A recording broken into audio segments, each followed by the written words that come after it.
Soy Ramiro. Del ocaso de los ídolos de Friedrich Nietzsche es un libro que me obsequió aquí el maestro Jesús Carlos Becerra San Martín. Sí, que por lo añejo del papel.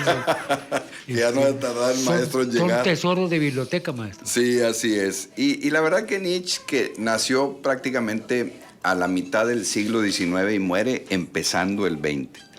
Oye, hay una frase por ahí, es de Nietzsche, dice Sí, tú. sí, sí. Oye, hay una frase, te la voy a decir, a lo mejor me estoy equivocando, pero esto fue lo que le quise decir cuando dice, refiriéndose a otro personaje que con lo que decía, y dijo, ¿de cuándo acá los mosquitos molestan a los dragones? Sí, sí, sí. Era muy drástico. Él fue Federico Nietzsche. filósofo, poeta, músico, muy amigo de Richard Wagner.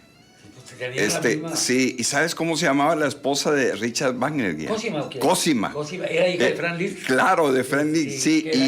Y ese el no. pianista más destacado de la época. Es correcto. Y ese nombre Cosima luego lo agarra a García Márquez en uno de sus libros, que yo no sé si por ella, pero le escribió o le dedicó por la amistad que tenía. A mí lo que me da risa de Franz Liszt es que fue un Don Juan. Ajá. Tuvo todas las novias que quiso y todas las mujeres que quiso. ¿Eh? Y cuando ya tenía como 80 años, se metió de monje. Mira qué cuerdota se encontró. Pero él fue el que enseñó a cobrar a los pianistas. Sí, exactamente. Primero dijo, antes los pianistas tocaban de espaldas al público, o con la orquesta. Sí. Pero Franz dijo, no, a mí me vas a poner el piano de perfil, porque tengo muy bonito perfil. Sí, sí, entonces, sí. el piano se colocó como se coloca ahora. Sí. Pero la hija de Wagner, no, perdón, sí, ¿no? Sí, sí, ajá.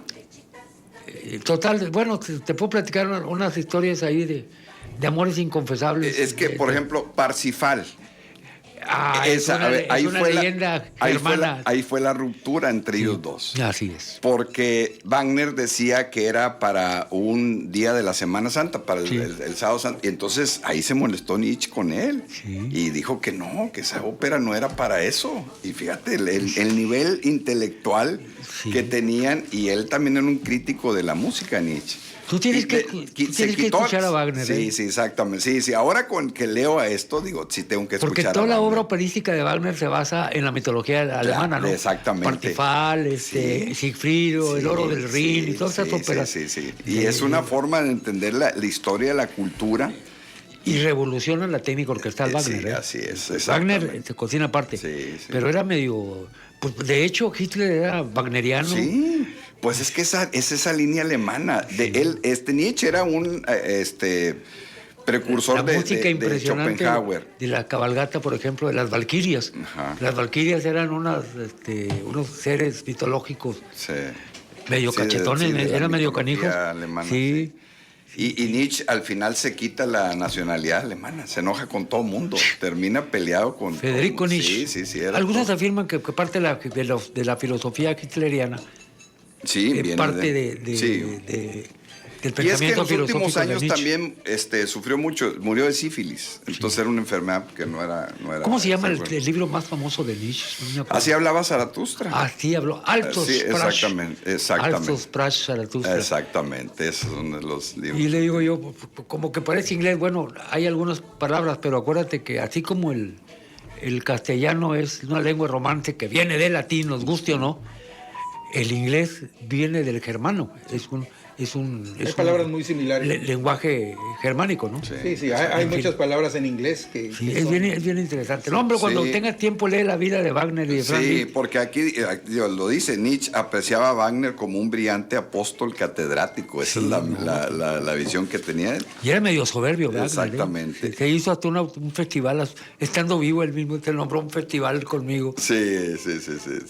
Esa época es gloriosa. Pero las óperas alemanas son para los alemanes, porque toda es una teatrología basada en la mitología alemana, exactamente. Porque los italianos, Rossini y Verdi, Puccini, pues eran románticos, ¿no? Así es. Sí, no, de hecho aquí en su libro El ocaso de los ídolos me dice, miren, esto que estoy escribiendo, pues me entienden solo los alemanes. Dice, aquí lo escribe. Y dice esto nomás es para nosotros. Sí. Es impresionante.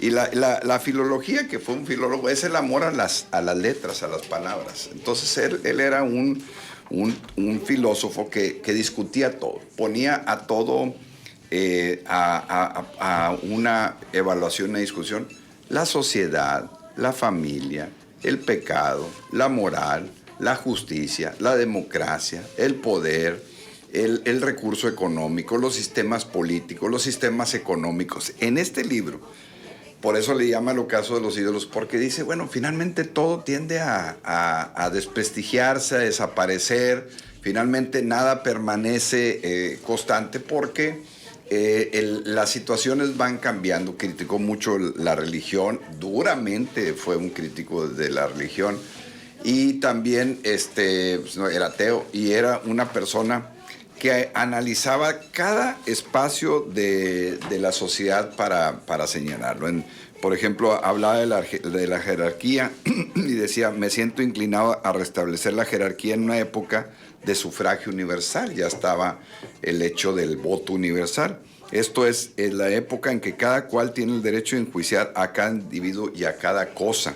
Entonces, y es cierto, el sufragio universal, el voto es cuando tú enjuicias a un gobierno y enjuicias a una persona, porque votas por un candidato y votas por el desempeño del gobierno. Esa es la forma de mirar la jerarquía, y eso determina el rango. Decía, lo que quita el rango son únicamente las cualidades del poder y nada más. Es decir, a alguien se le embiste con un poder y se le quita el poder una vez que termina. ¿Y qué queda? Pues dice, nada. Prácticamente el poder es del puesto. La persona es totalmente temporal. Y por eso señalaba mucho el hecho de esa prepotencia que se da en el poder, que realmente es, como decía, la voluntad del dominio. Y se hacía una pregunta, ¿cómo deberíamos estar construidos los hombres para emprender esta transmutación de valores, los valores universales que él señalaba, como la justicia, como la libertad, como la democracia, como la independencia, como la soberanía, y los principios individuales como la ética, como la moral, como la disciplina, como el trabajo en equipo, como la parte de la honestidad, y el grandioso modelo que decía que es el hombre, la naturaleza, y que decía que la criatura más débil, más hábil, adquiere el dominio, subyugado a veces por poderes que no tienen ningún razón de utilizar esa persona que tiene poder, un ejercicio, un poder que afecta a los demás. En ese sentido, dice, yo distingo entre un tipo de vida ascendente y otro de descendencia, de fragmentación débil. Y se hacía otra pregunta. Hay que creer que el problema del rango solo se puede poner en general entre estos dos tipos. Del rango, de la cantidad de poder que tengas. El resto es algo que no tiene ningún sentido. Y en esa razón, en el rango decía que había una horrible consecuencia de la igualdad. Cada uno acaba por creer tener derecho a cualquier problema y se ha perdido toda jerarquía. En ese sentido, él hablaba de que no puede ser una sociedad totalitariamente igual, que hay aptitudes y hay actitudes que distinguen al ciudadano, y que no por una decisión de poder de que todos es igual, pues se va a transminar esa idea, ¿no? Porque en el esfuerzo, en la capacidad entre los individuos, pues hay jerarquías y hay diferencias normales, porque no puede ser que alguien que hace un mínimo esfuerzo puede tener lo mismo que otra persona que no hace un esfuerzo mayor, ¿no? Aunque todos estamos dotados del tiempo y de las capacidades para podernos destacar y para resaltar, no todo el mundo tiene ese voluntarismo del que habla Nietzsche, esa voluntad. Y él decía que las masas tienen ese poder de hacer lo que en lo individual no pueden hacer. O sea, las muchedumbres cuando están reunidas gritan y dicen y expresan muchas cosas que si agarras a alguien en lo individual no lo replica, porque les da valentía el hecho de ser muchos. Y lo vemos en cualquier modelo social. Y en ese escenario él habla de los fuertes y de los débiles. Dice, el concepto de hombre fuerte y hombre débil se reduce a esto, que en el primer caso se ha heredado mucha fuerza. Ese hombre es una suma. En el segundo caso se ha heredado menos fuerza por herencia insuficiente o dilapidación de la herencia, ¿no? Que eso es muy normal.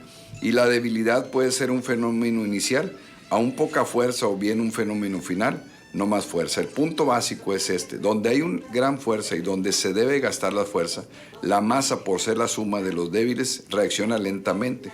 Se preserva de muchas cosas para las cuales es demasiado débil, de las cuales no se puede obtener ninguna utilidad. No crea, no avanza. Y en ese sentido, esa teoría del individualismo, de la lucha y de buscar que cada quien se vaya desarrollando y vaya creciendo en lo intelectual, era de los valores que decía que puede quitar la debilidad en una sociedad. Y habla precisamente de por qué los débiles son los victoriosos. Y él decía: los enfermos y los débiles tuvieron en su favor la fascinación, son más interesantes que los sanos.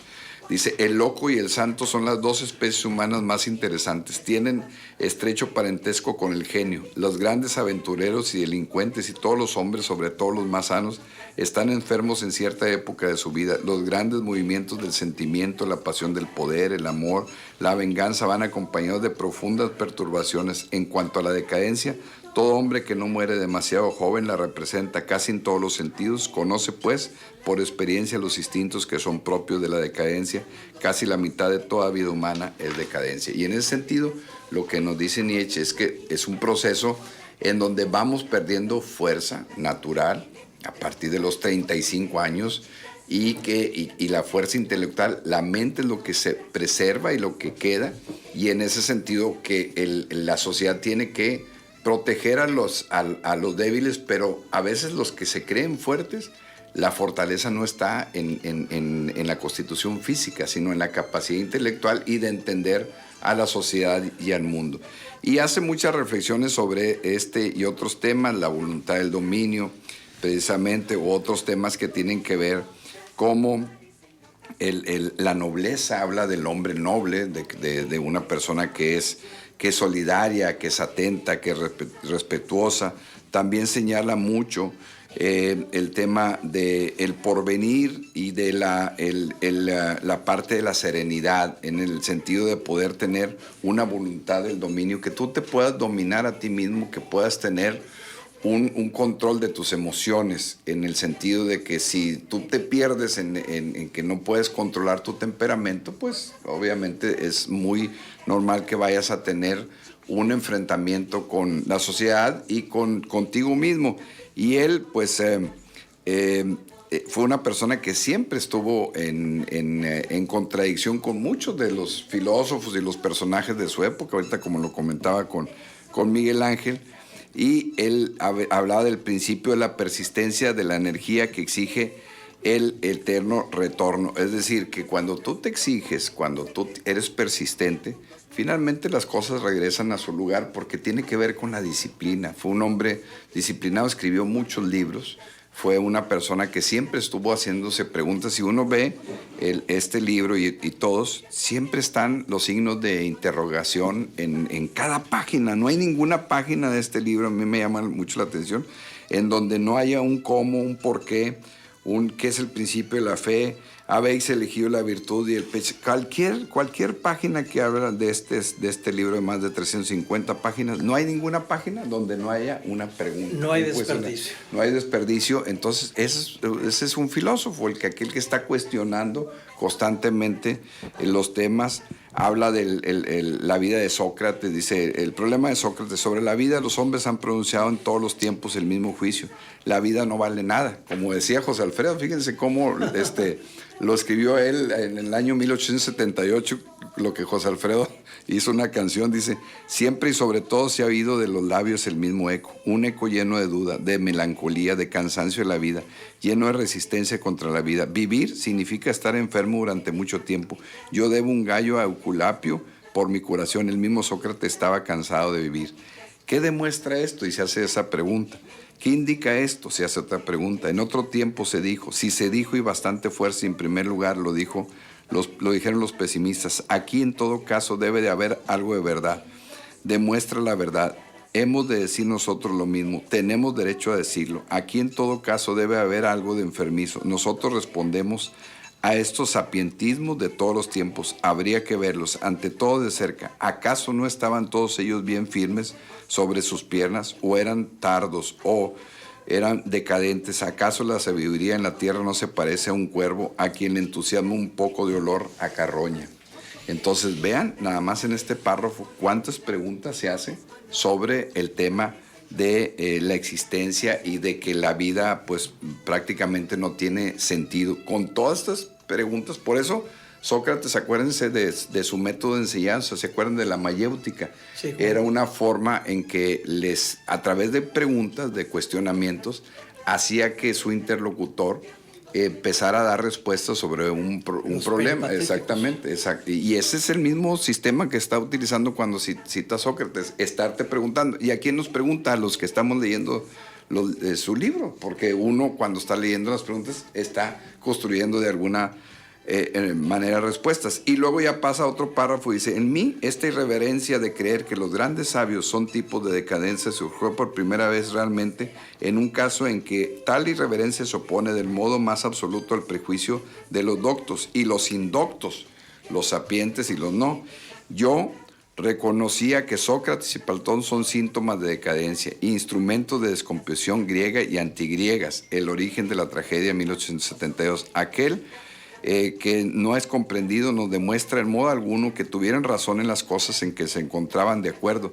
Demuestra antes bien que aquellos sapientísimos tenían en común algún elemento fisiológico que los inducía a tomar tal posición negativa frente a la vida, a deberla tomar. Pues acuérdense que Sócrates pues terminó suicidándose prácticamente, haciéndose... Sí, Nietzsche decía exactamente eso, que la vida no tenía sentido, que el problema del ser humano es que se pasaba la vida buscándole sentido a la vida y que no lo tenía y que finalmente por eso se suicida el ser humano. Sí, exactamente. Dice: Sócrates por su origen pertenecía al más viejo pueblo. Sócrates era plebe, sabido es y aún se puede ver cuán feo era, dice, pero la fealdad, que en sí es una objeción, era entre los griegos casi una refutación. En suma, Sócrates fue un griego. La fealdad es, con bastante frecuencia, la expresión de un desarrollo cruzado, dificultado por el cruzamiento. En otros casos aparece como un desarrollo descendiente. Los criminalistas antropólogos nos dicen que el delincuente típico es feo, monstrum infronti, monstrum inánimo. Pero el delincuente es un decadente. ¿Fue Sócrates un delincuente típico? Se hace una pregunta. Por lo menos no contradice esto aquel famoso juicio de fisonomista que molestaba tanto a los amigos de Sócrates. Un extranjero que entendía de rostros, pasando por Atenas, le dijo a Sócrates en su cara que era un monstruo, que albergaba dentro de sí todos los peores vicios e inclinaciones, y Sócrates se limitó a responder: me conocéis, señor. Y así hace toda una serie de cuestionamientos y críticas, pero agarra parejo a todos los filósofos, los griegos. Hace referencia a la crítica que hizo Martín Lutero de la Iglesia prácticamente en la época del Renacimiento. Es un gran libro, complicado, pues, porque es un libro irónico, un libro de crítica, un libro con mucha sarcasmo, pero hay hasta críticas a sus mismos correligionarios. Dice: lo que les falta a los alemanes, dice, entre los alemanes hoy no vas a tener ingenio, hay que tomarlo, apropiárselo. Quizá yo conozca a los alemanes, quizá yo pueda decirles unas cuantas verdades. La nueva Alemania representa una gran cantidad de capacidades heredadas y adquiridas, de modo que, por cierto, puede gastar pródigamente su tesoro de fuerza acumulada. Con esta fuerza no ha llegado a Alemania a la posición de una alta cultura y aún menos a un gusto delicado, a una noble belleza distintos, pero posee virtudes más viriles que las que cualquier otro país de Europa puede mostrar. Mucho valor y estimación de sí mismo, mucha seguridad en las relaciones, en la reciprocidad de deberes, mucha laboriosidad, mucha tenacidad y una moderación heredada, que más bien tiene necesidad de acicate que de freno. Añadiré que en Alemania se obedece a un sin, que el obedecer humille, y nadie desprecia a su propio adversario. Y bueno, después de esto, pues en unos años después de muerto, a 14 años empezó la Primera Guerra Mundial. Y luego después... que aplastó a Alemania. Y aplastó a Alemania. Después de esto, de que escribió esto prácticamente en 1897, 98, 16 años después, sí, empezó la... Oye, ¿ibas a decir algo anecdótico respecto al nombre de una personaje de García Márquez? Ah, de Cosima. Cosima. Sí, es la esposa de Richard Wagner, que luego toma este nombre, García Márquez, yo me imagino que a lo mejor sabiendo esta historia, ¿no? A lo mejor lo tomó por otra parte, ¿no? Porque sí lo leí en uno de sus libros, el nombre de Cosima. Fíjate que no recuerdo el nombre ese. No. Recuerdo el de Fermín Daza. Sí. Es en muy 100 años. Sí. El nombre y el personaje. Sí. Pero Cosima no, fíjate. No sé en qué libro está. Sí. En uno de sus libros está, no me acuerdo si en El coronel no tiene quien escriba, o en El olor de la guayaba, Pero El olor de la guayaba no es de García Márquez. Bueno, no. Lo escribió Plinio Apuleyo con respecto a García Márquez. Exactamente, y hace referencias a García Márquez, exactamente. O en uno de sus libros, ese nombre me recuerda a uno de los libros de García. Fíjate, ya no me acuerdo el nombre, Cosima. Sí.